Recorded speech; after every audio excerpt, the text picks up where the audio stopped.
Well, hello, my lovely YouTube community. It has been ages since I have put up a new video, and I have never done a live before. So you're my guinea pigs. I have a nice new microphone, and I just thought I'd pop in here today and talk about launching in Luteal. So I'm in the middle of launching Period Coaching School, and I've been doing it in Flow for a few months now, building the content and all of the affiliate information and marketing stuff. So I've been working at it for a while. And, a lot of the creating a launch and having it move through all of the phases of the cycle really can help create a clear vision or a direction where you're going, really easy step by step, and you can really knock it out quite nicely.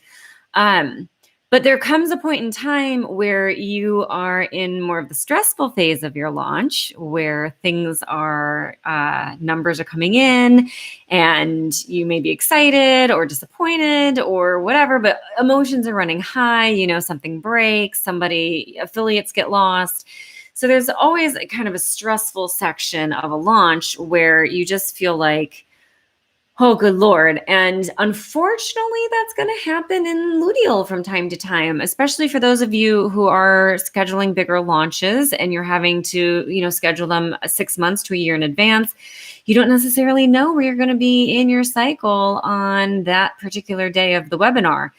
And you can make educated guesses, and you can, you've got good odds that you can miss actually being on your period, except that something that I've seen doing live events, working with other entrepreneurs who are menstruating women, they have a tendency of just being in this stressful situation as the webinars are going live or the events are live, especially for live events. And the whole thing just feels like you're delayed and your hormones are a wreck. And then you get your period on the days of the event. And it's a phenomenon, and I don't have numbers for it, but I've done lots of live events, and I've spoken to handlers for these kinds of events. And they all pretty much agree that it happens. So when you're going to be launching, you're going to be doing your live webinar, you're going to be doing your live event, and you're going to be in, say, that luteal or menstrual phase. And that luteal phase is the between ovulation and menstruation. And in my style, I sort of separate luteal and deep luteal. So that secondary part of your late luteal phase is those 4-ish days before your period, when you will see PMS if you have PMS. And again, PMS is not a phase of your cycle. It's a hormonal imbalance and can be balanced. But it's that phase where you tend to start feeling more tired, more irritable, moody, fatigued. You don't feel as extroverted. You don't feel as excited about things. It's more emotional reactions to things as well. I consider myself a very rational person. My Myers-Briggs is an INTJ. So, I think of myself as not being terribly emotional, but even I, in that deep luteal phase and that higher pressure situation of launching, can feel like, oh God, this is just a nightmare, and feel, disappointed or feel excited or feel like I can't believe it's happening. And just, it's very, it can be a bit of a roller coaster even for me. So I've got some tips that I wanted to share with you to make launching in luteal as fun and manageable, or at the very least survivable as possible. So I wrote them down for you. The daily practice.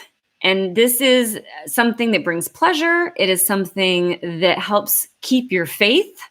This is something that helps you stay in your optimistic side. But in your luteal phase, this does not come naturally. It's partially because of the shift in the hormones.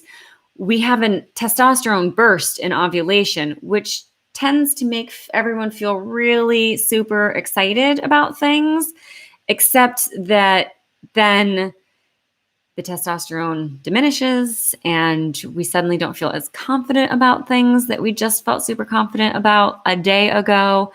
And it's hard to come out of that feeling again because it can, for some people, can be a really marked moment of going like real high ovulation to feeling exhausted the next day. Some people, it's not as much. It's just sort of a gradual sort of coming down to earth feeling.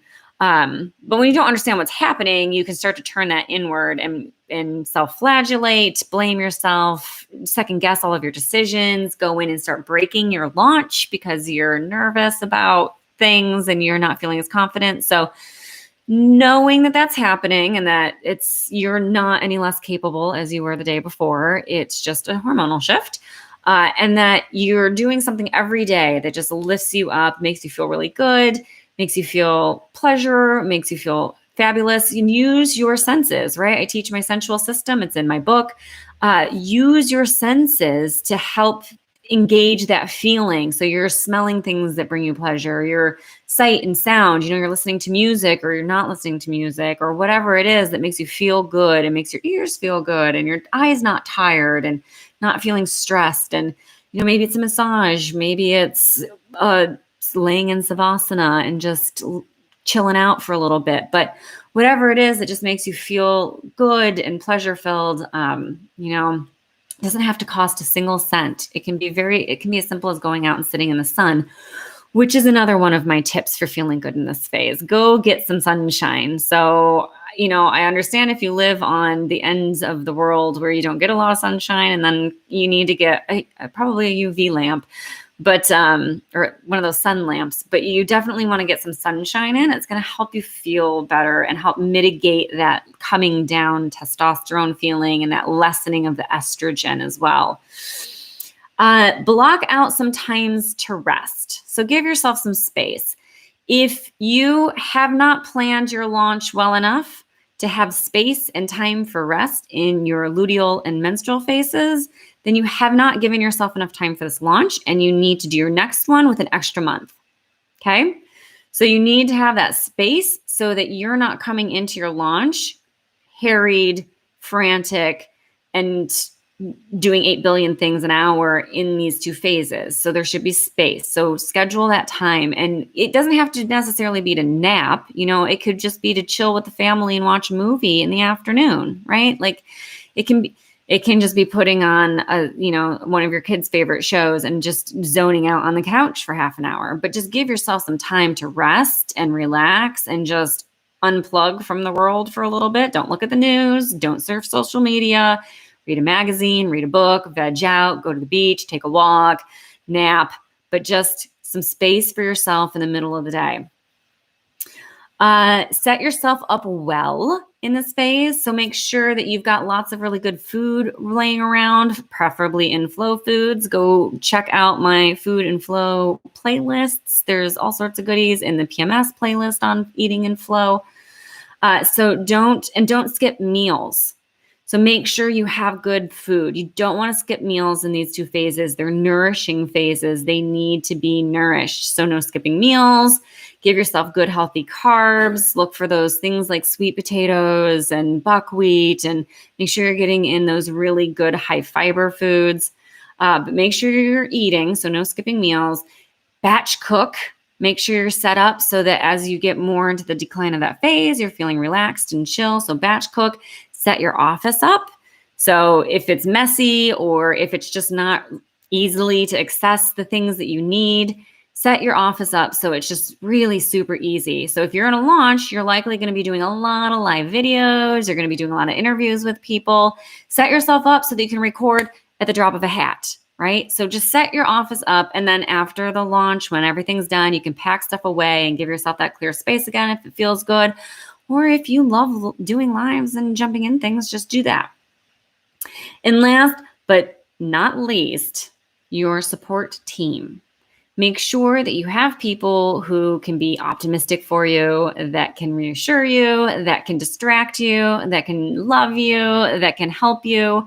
Whatever it is, have your team who is there to love and support you. I have a mastermind, I have business besties, I have a magical boyfriend, and I have given them all homework for me in my luteal phase of my launch to help me stay in this more optimistic, excited, and ready to do this phase instead of turning inward and getting nervous or anxious or any of those other things that can happen. So make sure you have a really good support team.